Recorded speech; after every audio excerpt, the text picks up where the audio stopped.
Hello everyone, Assalamu alaikum. Welcome to Momlicious Recipe. Momlicious Recipeல இன்னைக்கு நம்ம shopping vlog தான் பார்க்க போறோம். ஷாப்பிங் vlog பார்க்கறதுக்கு முன்னாடி ஒரு சூப்பரான ரெசிபி ஒன்று ஷேர் பண்ணியிருக்கேன். அதை ஃபர்ஸ்ட் பார்த்துட்டு அதுக்கப்புறம் நம்ம ஷாப்பிங் vlog பார்க்கலாம்.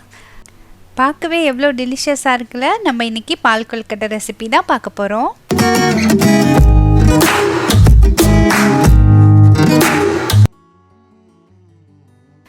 நான் இன்றைக்கி செஞ்சு காட்ட போகிற பால் கொல்கட்டை ரெசிபி ரொம்பவே சிம்பிளான ரெசிபி தான். பிகினர்ஸ் கூட ஈஸியாக செஞ்சிடலாம்.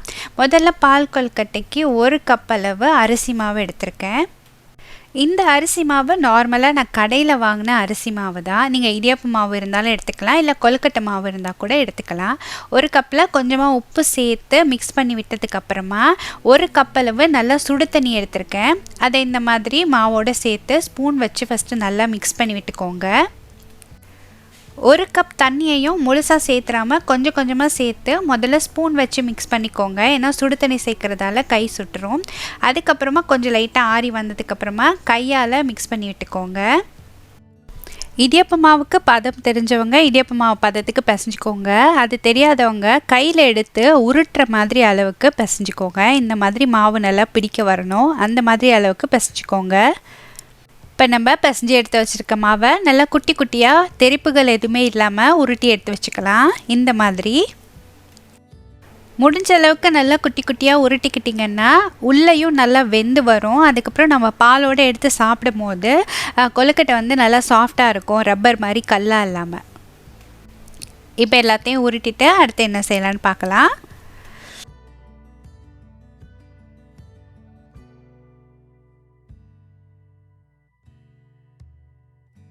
அடுத்தது இந்த மாதிரி ஒரு டீப்பான பேனில் தண்ணி கொதிக்க வைக்கிறேன். இந்த கொழுக்கட்டையெல்லாம் மூழ்கி வேகிற அளவுக்கு ஒரு பேனில் தண்ணி சேர்த்துக்கோங்க. அது கூடவே கொஞ்சமாக எண்ணெய் சேர்த்து தண்ணி கொதி வந்ததுக்கப்புறமா நம்ம உருட்டி வச்சுருக்க கொழுக்கட்டையெல்லாம் இந்த மாதிரி பரப்பி விட்டு சேர்த்துக்கோங்க. தண்ணியில் சேர்த்துட்டு ஒரு 2 மினிட்ஸ் கொதிச்சா போதும், நம்ம இதை வெளியாக்கிடலாம். சில பேர் வந்து இந்த கொழுக்கட்டையை டைரெக்டாக பால்லே சேர்த்து வேக வைப்பாங்க. இந்த மாதிரி தண்ணியில் கொஞ்ச நேரம் கொதிக்க விட்டுட்டு நீங்கள் பாலில் சேர்த்து பாருங்கள், கொழுக்கட்டை இன்னும் நல்லா டேஸ்ட்டாக இருக்கும். கொழுக்கட்டை சேர்த்துட்டு நல்லா 2 மினிட்ஸ்க்கு அப்புறம் கொதி வந்ததுக்கப்புறமா கரண்டி விட்டு மிக்ஸ் பண்ணிக்கோங்க. மிக்ஸ் பண்ணி விட்டுட்டு கொழுக்கட்டை ஓரளவு வெந்ததுக்கப்புறமா அதை இறக்கி வச்சிடலாம். இப்போ இன்னொரு பேனில் 2 கப் அளவு நான் பால் சேர்க்குறேன். நான் 1 கப் அளவு மாவு எடுத்திருந்தேன், அதுக்கு 2 கப் அளவு பால் சேர்த்துருக்கேன். நான் சேர்த்துருக்கிறது நல்லா ஃபுல் க்ரீம் மில்க் தான். பால் நல்லா கொதி வரட்டும். இப்போ கொல்கட்டை உருட்டணும்ல, அதில் கொஞ்சமாக நான் மாவு மட்டும் எடுத்து வச்சுருந்தேன்.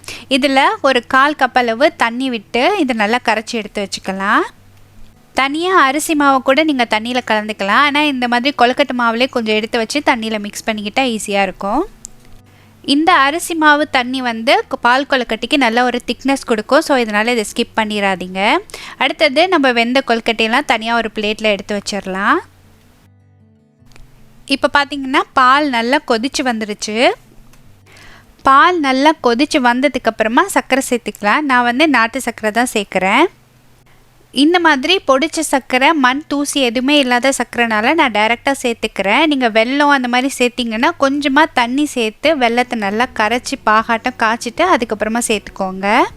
வெல்லம் சேர்த்து வெல்லம் நல்லா கரைஞ்சதுக்கப்புறமா ஏலக்காய் சேர்த்துருக்கேன். 2 ஏலக்காவோட உள்ள அந்த சீட்ஸை மட்டும் சேர்த்துருக்கேன். ஏலக்காய் சேர்த்ததுக்கப்புறமா நம்ம ரெடி பண்ணி வச்சுருந்த கொல்கட்டையை சேர்த்து ஒரு 2 மினிட்ஸ் கொதிக்க விடலாம். கொல்கட்டை சேர்த்தாலுமே பால் வந்து பொங்கி வரும், அதனால் நீங்கள் திறந்து மிக்ஸ் பண்ணி விட்டுக்கோங்க. கொழுக்கட்டை பாலில் சேர்த்து கொஞ்ச நேரம் கொதி வந்ததுக்கப்புறமா நம்ம கரைச்சி எடுத்து வச்சுருக்கோம்ல அரிசி மாவை, அதை கொஞ்சமாக சேர்த்துக்கோங்க. உங்களுக்கு இந்த பால் கொழுக்கட்டை எவ்வளோக்கு எவ்வளோ திக்காக வேணுமோ அந்தளவு சேர்த்துக்கலாம். நான் 1/4 கப்பு தண்ணி சேர்த்து கரைச்சேன்ல, அது எல்லாத்தையுமே சேர்த்துட்டேன். அடுத்தது ஒரே ஒரு டவுன் pandan இலையை நல்லா கிள்ளிட்டு சேர்த்துருக்கேன். pandan இலை உங்களுக்கு கிடச்சிச்சின்னா கண்டிப்பாக மிஸ் பண்ணிடாதீங்க, சூப்பர் ஃப்ளேவராக இருக்கும். அவ்வளோதாங்க, பால் கொழுக்கட்டை சூப்பராக ரெடி பண்ணியாச்சு. இனிப்பெல்லாம் கரெக்டாக இருக்கான்னு செக் பண்ணிக்கோங்க. இப்போ நான் கடைசியாக நெய்யில் முந்திரியை ரோஸ்ட் பண்ணிவிட்டு நான் சேர்க்குறேன். இது வந்து கம்ப்ளீட்லி ஆப்ஷனல் தான், உங்களுக்கு தேவைப்பட்டால் நீங்கள் சேர்த்துக்கலாம். இப்போ இந்த மாதிரி முந்திரியை ரோஸ்ட் பண்ணி சேர்த்திங்கன்னா பால் கொழுக்கட்டை வேறு லெவல் டேஸ்ட்டில் இருக்கும். கண்டிப்பாக இந்த மாதிரி நீங்கள் ட்ரை பண்ணி பாருங்கள். பாலோட அந்த க்ரீமினஸ், அப்புறம் பாண்டான் இலையோட வாசம், அதுக்கப்புறமா நம்ம நெய்யில் வறுத்து சேர்த்த முந்திரியோட ஃப்ளேவர் எல்லாம் சேர்த்து சூப்பர் டேஸ்ட்டில் இருந்துச்சு. கண்டிப்பாக இந்த ரெசிப்பியை நீங்கள் ட்ரை பண்ணி பாருங்கள். பார்க்கவே எவ்வளோ க்ரீமியாக டெலிஷியஸாக இருக்குல்ல. கண்டிப்பாக இந்த ரெசிப்பியை ட்ரை பண்ணி பார்த்துட்டு எப்படி இருந்துச்சுன்னு மறக்காமல் கமெண்ட்ஸில் சொல்லுங்கள். நம்ம இப்போ ஷாப்பிங் போகலாம்.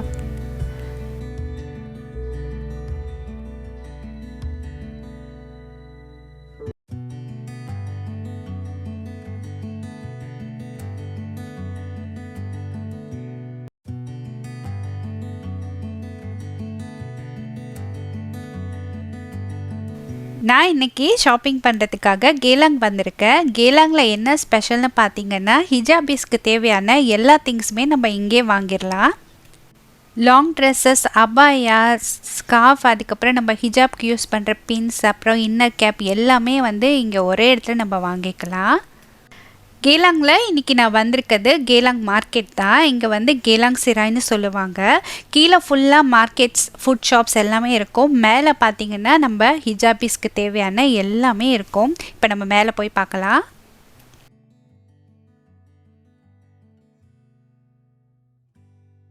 இங்கேருந்து ஸ்டார்ட் ஆகி இங்கேருந்து அந்த கடைசி ரோ வரைக்குமே இதே மாதிரி 4 ரோ இருக்கும். அது ஃபுல்லாகவுமே நம்ம ஹிஜாபீஸ்க்கு தேவையான எல்லா ட்ரெஸ்ஸஸுமே இங்கே இருக்கும். இன்றைக்கி நான் வந்துட்டு ஹசிகாக்கு தான் ஸ்கார்ஃப் வாங்க வந்திருந்தேன். ஸோ அந்த ஷாப்புக்கு நம்ம ஃபஸ்ட்டு போகலாம்.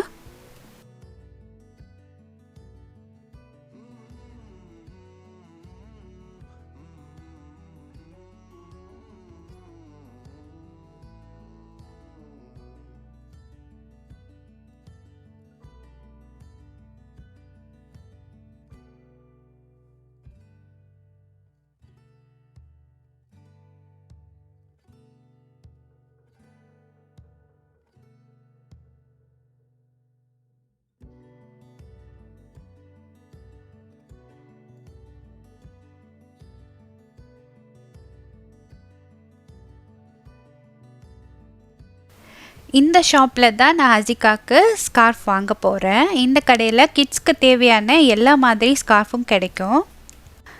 இந்த டைம் பார்த்திங்கன்னா அவ்வளோதான் கலெக்ஷன்ஸ் ஒன்றுமே இல்லை. எல்லாமே பழைய மாடல் தான் இருந்துச்சு.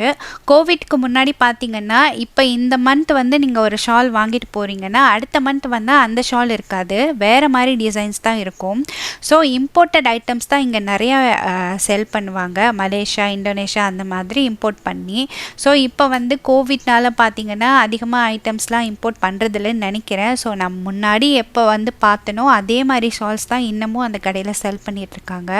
ஸோ ஒன்றும் வந்து பிடிச்ச மாதிரி இல்லை. ஏற்கனவே ஹசிகா கிட்டே இருக்கிற ஷால்ஸ் தான் இருக்குது. அதனால் நான் எதுவுமே எடுக்கலை. 2 ஸ்கார்ஃப் மட்டும் சும்மா ஹோம் யூஸ்க்காக வாங்கிட்டு நான் வந்துட்டேன். இன்னும் 2-3 கடை பார்த்தேன், அங்கேயும் இல்லை. இப்போ நான் வேறு மால்குள்ளே வந்திருக்கேன். அங்கே கொஞ்சம் நேரம் போய் பார்க்கலாம்.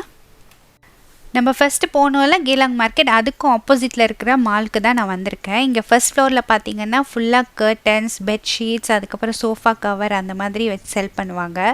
பெருநாள் டயத்துலலாம் இங்கே வந்தோன்னா செம்ம கூட்டமாக இருக்கும். இப்போ பார்த்தீங்கன்னா கொஞ்சம் காலியாகவே தான் இருந்துச்சு. இங்கே செகண்ட் ஃப்ளோரில் வந்து தூடங் ஷாப், அதுக்கப்புறம் லாங் ட்ரெஸ், அபாயா எல்லாம் இருக்கும். இங்கே போய் ஒரு ஷாப்பில் நான் தூடங் இருக்கான்னு பார்த்துட்டு இருந்தேன். அங்கேயுமே தூடங் வந்து சரியாக இல்லை. ஸோ ப்ரூச் கலெக்ஷன்ஸ் மட்டும் ஹசிகாக்கு பிடிச்ச மாதிரி அந்த பட்டர்ஃப்ளை ஃப்ளவர்ஸ்லாம் இருந்துச்சு. ஸோ அதை மட்டும் அவன் சூஸ் பண்ணிகிட்டு இருந்தா.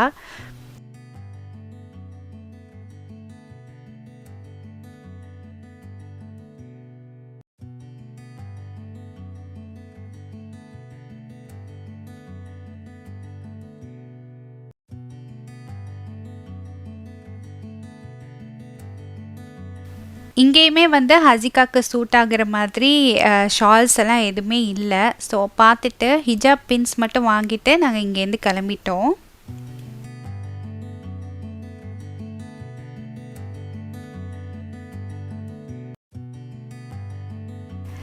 இன்றைக்கி நம்ம ஷாப்பிங் வந்ததே ஹசிகாக்கு ஷால் வாங்க தான். அது சரியாக வந்து அவ்வளோ கலெக்ஷன் இல்லாதனால கம்மியான ஷாப்பிங் பண்ணோம். அதுக்கப்புறமா இங்கே இன்னொரு மால் இருக்குது, அங்கே வந்திருக்கோம். இங்கே போய் உள்ளே என்ன பண்ணலான்னு பார்க்கலாம்.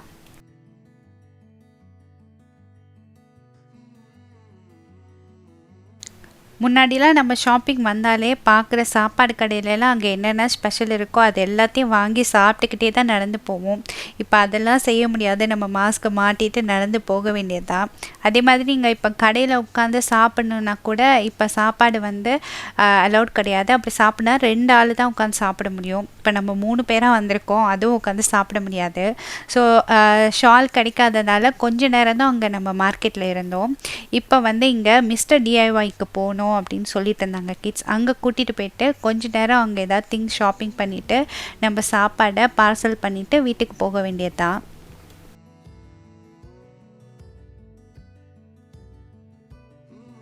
முன்னாடிலாம் நம்ம நினச்ச மணிக்கு எங்கே வேணுமோ கிளம்பி நம்ம போகலாம். இப்போ அப்படி கிடையாது. நம்மளோட சேஃப்டியும் யோசிக்கணும், பிள்ளைங்களோட சேஃப்டியும் யோசிக்கணும். இப்போ தான் கொஞ்சம் கொஞ்சம் எல்லாம் ஓப்பன் ஆகி ஓரளவுக்கு நம்ம ஃப்ரீடமாக வெளியே போக ஆரம்பிச்சிருக்கோம். எப்போ வெளியே போனாலும் மாஸ்க் போட மறந்துடாதீங்க. கண்டிப்பாக சேஃபான மாஸ்க் போட்டுக்கோங்க. சானிடைசர் எல்லாம் யூஸ் பண்ணி சேஃபாக போயிட்டு சேஃபாக வாங்க.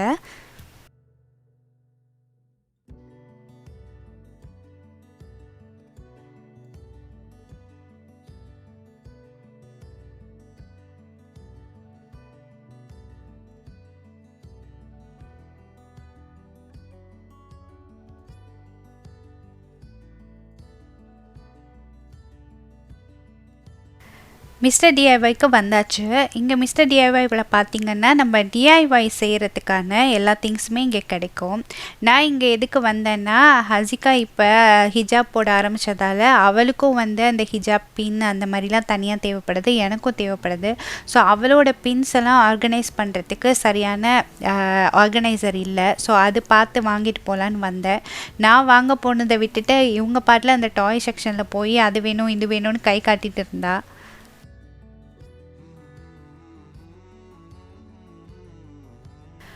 ஷாப்குள்ளே வந்தோடனே பார்த்தீங்கன்னா 2 பேரும் நிற்கவே இல்லை. ஒரு ரோவாக புந்து என்னென்னலாம் இருக்குது அப்படின்னு பார்த்துட்டு இருந்தாங்க. இந்த மிஸ்டர் டிஐஒய் ரொம்ப பெருசாக இருக்கும். ரோஸ் பார்த்திங்கன்னா இந்த கடைசிலேருந்து ஆரம்பித்து அங்கே வரைக்கும் போயிட்டுருக்கோம். நம்ம நடந்துகிட்டே இருக்கலாம். உள்ள திங்ஸை பார்க்குறதுக்கே நம்மளுக்கு அவ்வளோ நேரம் ஆகும். கிட்ஸ் 2 பேரும் பார்த்தீங்கன்னா ஒரு ரோ கூட விடாமல் எல்லாத்தையும் சுற்றி வந்தாங்க. என்னால் அவ்வளோ நடக்க முடியாதுன்னு சொல்லிட்டு, நீங்கள் எல்லா பக்கமும் சுற்றிட்டு என்னென்ன தேவையோ எடுத்துகிட்டு கேஷியர் பக்கம் வந்துடுங்க அப்படின்னு சொல்லிட்டு நான் எனக்குள்ள திங்ஸ் எல்லாம் பார்த்துட்டு இருந்தேன். நான் முக்கியமாக இங்கே வந்தது ஆர்கனைசர் வாங்க தான். நான் இதெல்லாம் சும்மா பார்த்துட்டு ஆர்கனைசர் மட்டும் எடுத்துகிட்டு கிளம்பிட்டோம். இந்த ஷாப்பிங் வீடியோவை நீங்கள் ஃபுல்லாக பார்த்து என்ஜாய் பண்ணுங்கள்.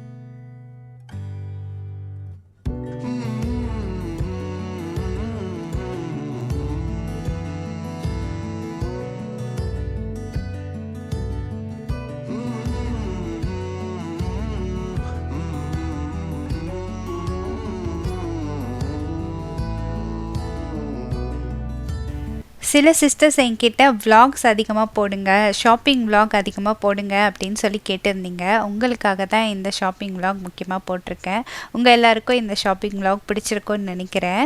எப்படி இருந்துச்சுன்னு இந்த ஷாப்பிங் vlog பார்த்ததுக்கப்புறமா கமெண்ட்ஸில் சொல்ல மறக்காதீங்க. அதுக்கப்புறமா இன்னும் நீங்கள் என்னென்ன ரெசிபிலாம் எதிர்பார்க்குறீங்க, வேறு என்னெல்லாம் நம்ம சேனலில் போஸ்ட் பண்ணலாம் அப்படிங்கிறத மறக்காமல் கமெண்ட்ஸில் சொல்லுங்கள்.